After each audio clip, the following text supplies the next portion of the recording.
Senghor. xalaat Ambroise Gomis. les anciens xalaat Khalil Gueye. ñooñu ci histoire de télévision bi ñu démarré en 72. ay kàngam lañ ci yoo xam ne. seen tur dootul fay. effectivement te yow tey jii da ngay incarné loo xam ne. li wolof yi di wax mu jiwoo puso bi mu réer dañ ci sant yàlla ndax tu es le digne continuateur de ces animateurs qui sont entrés dans l'histoire. Merci. Histoire de télévision Sénégal yàgg na yàggul 72 la Mamadou Abdoulaye Fofana mooy taw Abdoulaye Fofana bi ñu ma tuddee moom moo ko démarré moom moo njëkk a démarré télévision fii ci Sénégal mu njëkk a def télévision def journal télévisé. Wow. C'était en 72 après les Jeux olympiques de Munich. Noir et blanc la woon. Oui, noir et blanc. Tout le monde n'avait pas la télé chez soi. Mais absolument. Ouais. Ba pare mu nekk kàngam un monstre sacré de la télévision. ñi fegg woon ak moom. parce qu'il a été le premier rédacteur en chef de la télévision. Mamadou Diop. dëddu na. Malick Gueye. Ibrahima Ndiaye. Wow. Esquisse et création. Esquisse et création, je me rappelle. Sada Kane. ak seen ñaari jigéen ñi Elisabeth ak Soxna Dieng. loolu mooy aventure télévision. ñu démarré ko. ñu nekkoon ay kàngam. après ci la sama mag ju baax ja. ay Amadou Mbaye Loum. ñu ñëw en 72 mais 72. bi Abdoulaye di démarré affaire yi nekk le premier à présenter le journal télévisé. nekk le premier chef de la télévision. ñooñu kàngam yooyu.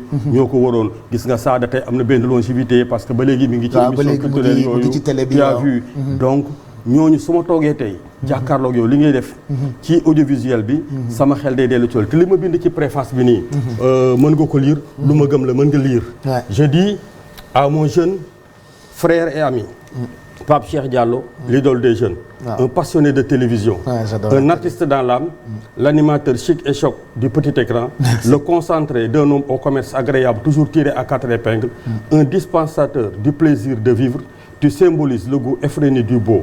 Va l'artiste, tu rehausses le prestige et le rayonnement de la TFM, à l'image de l'artiste de renommée mondiale Youssou Ndour, qui a su dénicher la perle rare. Amitié constante, Abdoulaye Fofana Seck. Merci. lu ma gëm la. te souvent à mes débuts à la télévision dañu daan wax ne oui Fofana Seck il faut qu'il arrête de poétiser l'information. Bon parce que la poésie m'a toujours intéressé. Je me rappelle il y avait une phrase boo xamante ni bu tombé woon ak TikTok xew kon dañ koy TikTok à l'époque ñun amuñu woon TikTok mais amoon na benn commentaire boo waxoon nos lions ont battu avec becs et ongles am na noo ko waxee woon mais affaire bi jul toute la jeunesse tout le peuple dañ doon kaañoo phrase boobu noonu xam nga souvent ci inspiration tellement tu faisais tes commentaires avec beaucoup de poésie. waaw ci information. xam nga ak ci reportage des fois da ngay jékki-jékki am inspiration boo xam ne. après booy toog di dégluwaat si bopp sax da ngaa est-ce que lii man maa ko wax. ndax moo jékki-jékki ne bon supposons Youssou Ndour est un artiste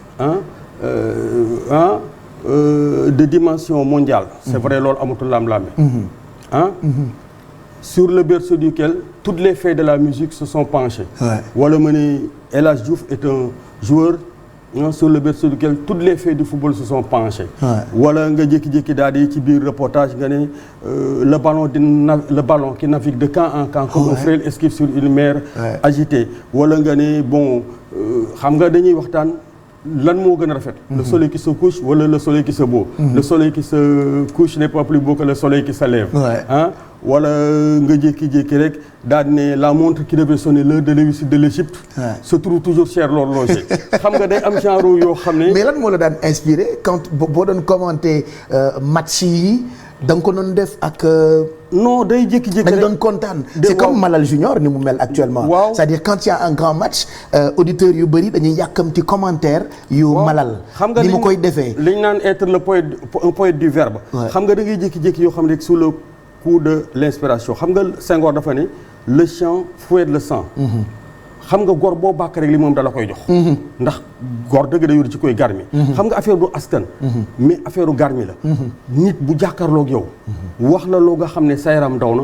li nga yor yëpp aada dafa nangu ngor dafa nangu jom dafa nangu nga jox ko ko. donc souvent loolu la Senghor di wax. xam nga ci biir livre bi. dama wax histoire u Sénégal yi ci xew yëpp. les séquences de l'histoire du Sénégal. ba pare ma rendre ci compte ci ni réew mi am na fi ñoo xam ne seen tur mënatul fay. Mamadou Dia Cheikh Anta Diop. Jean Collin Moustapha Niass. mais ñeenti chef d'état yi. ku ci nekk ma beral loxo parce que réew mi dafa def ay jéego. xam nga Senghor moo ko njëkk a jiite. doomu jógee boobu ak Njilaan. ponkal dëgg la.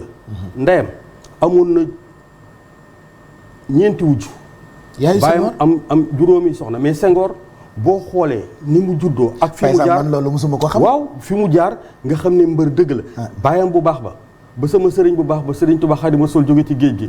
mais teral na ko yónnee fa teraanga bu. papaay Senghor papaay Senghor. ah bon Senghor mbër dëgg la.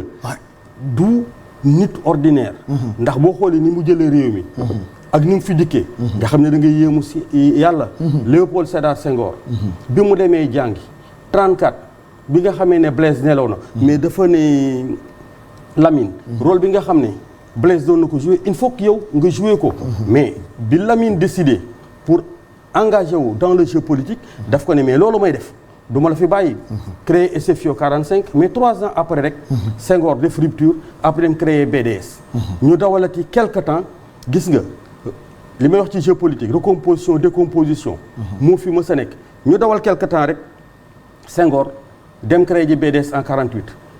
48 boobu mu koy créé ci la ndeyam génn àddina mais bi mu dewalee quelque temps BDS bi nga xam ne moo kon ci formation politique yi bi nga xamee ne am na scission ak Lamine mais UDS bu Ablaye Gueye Cabri ak les socialistes dirigés par Abdoulaye Fondo bi ñoo tuddee moom moo créé BPS boobu moo permettre à Senghor en 56 d'être maire de Thiès 56 bi mu nekkee maire de Thiès dañu dawale 2 ans BDS BPS nekki UPS en 58 UPS boobu xool moo dem après nekki parti socialiste. gis nga théorie des 10 yi may théorie des 10. dafa am théorie des 10 kaay ma expliqué théorie des 10 xam nga 1938. mooy théorie Thiès. gis nga man j'ai beaucoup de respect pour les respect pour les historiens. Ah oui. parce que l'histoire c'est le creuset de tous les savoirs. 38 xool loolu la ñuy wax la théorie de Thiès. Il y a eu 7 morts et 125 blessés. Et c'était quoi manifestation là? Oui, parce que boobu waa Dakar Niger moo doon chemin de fer. léegi mooy grève des cheminots ñoo jóg de manifester pour de meilleures conditions nasaraan yi rey leen. Est-ce que tu sais que mon grand-père. qui jur sama yaay. c'était un cheminot. waaw bu jógee woon Mali. waaw après ils sont tous rentrés Maliens yëpp dañoo ñibbi à l'époque. mais man ci li ma jàng ñu ngi ko tuddee woon grève des cheminots. c'était en 38. oui 38 mooy tuerie de Thiès. juróom-ñaari nit lañ ci faat. moo tax bambara yëpp daw ak sama maam daw ndeysaan bàyyi fi doom bi jigéen gi. Gees gi ma juddoo Daba Jaxate. wooy xam nga quartier Mbambara am na fa. ay bambara rek fa dëkk. quartier Mbambara. école Mbambara. tu comprends. d'accord oui ñoom rek ñoo fa nekkoon parce que boo gisee supposons ci Thiès tey. ñi jóge woon Mali yëpp xam ne raay bi moo leen indi. comme ñi doomu Ndar yi. comme waa Kaolack waa fépp waa Saloum waa Fouta ñëpp dajaloo fa.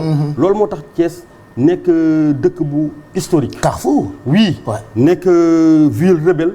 ville du refus. xam nga li ma naan dama ko commenté bi élection locale yi jàlloo.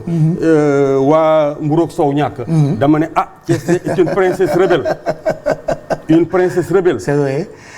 une Amazone. parce que waa Thiès nag kenn mënu leen nax ci dara. non fondamentalement. Thiès moom Thiès waa kenn mënu koo nax ci dara jikko ji mooy. lu ñu la wax dëgg la ci moom. dëgg la Thiès man leen noo xamu leen Thiès bu nga xamul histoire dëgg. bu Thiès. ak doomu Thiès. xamuñu fen xamuñu tappale xamuñu war mais bi ma nee 38. tuerie de Thiès. ñu rey ci juróom-ñaari cheminots. 125 blessés. 10 ans après 48 xoolal création du BDS. xoolal 58. général de Gaulle est arrivé ici. discours bi historique bi wala joojo tontu ko. 2 ans après lañ ci am indépendance. où il disait vous voulez votre indépendance. Oui, prenez-la. ñu dem 68. mais am na ay ñuy tooñ ni suñu maam yi comme dégguñu woon tubaab bi déggool ne prenez votre indépendance dañ ko doon wër ci seen ay poches. gis nga Pape Cheikh bi ñu demee 68. gis nga contestation boobu. départ doon France ak Sénégal. a failli emporter le régime de Léopold Sédar Senghor. non ñu tegaat 10 ans maa ngi ci théorie 70 yi di xoolal. ñu ñëw. Abdoulaye Wade qui a créé le PDS en 74. 78 la dugg Assemblée nationale. am groupe parlementaire.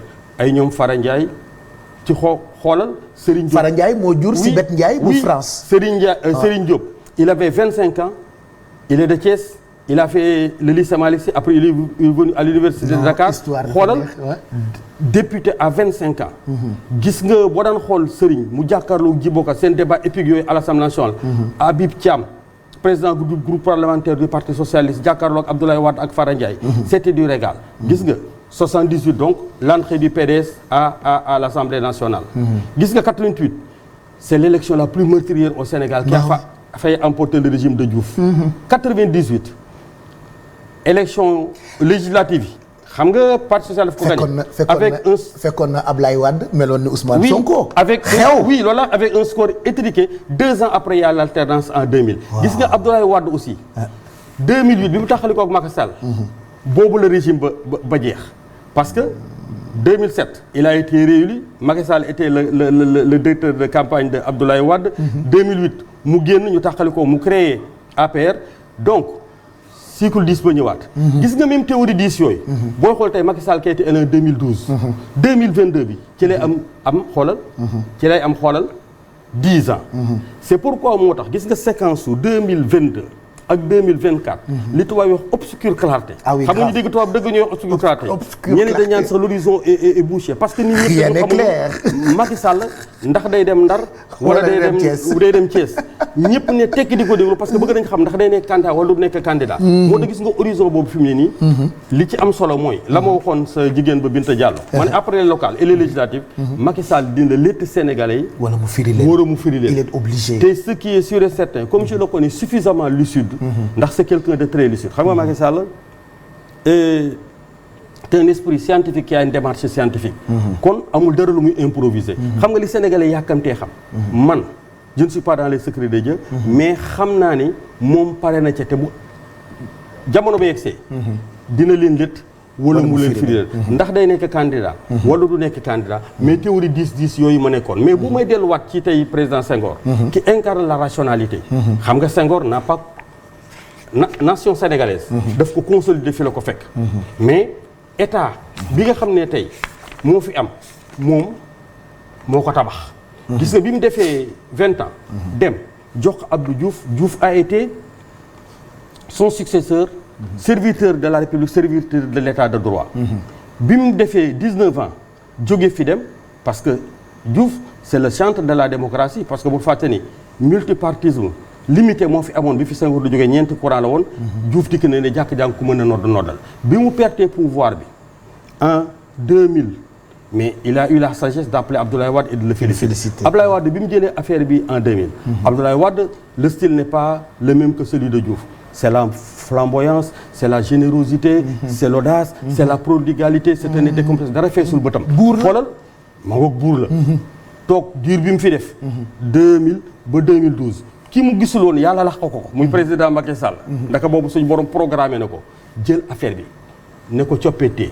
ku jël na nguur ci Wade ak ni mu tolloon ku leen ne xoolal matu la bàyyi xel rek dalay nax. je pense qu'on va rester ci point boobu puisque heure journal bi jot na Abdoulaye Fofana Seck c'est tellement passionnant li nga xamante ni yaa ngi ñu koy nettali mais tout est dans ce livre Je et les autres regard sur le Sénégal histoire bi point par point ci ponk yu bëri da koo waxtaanee man damaa bëgg histoire.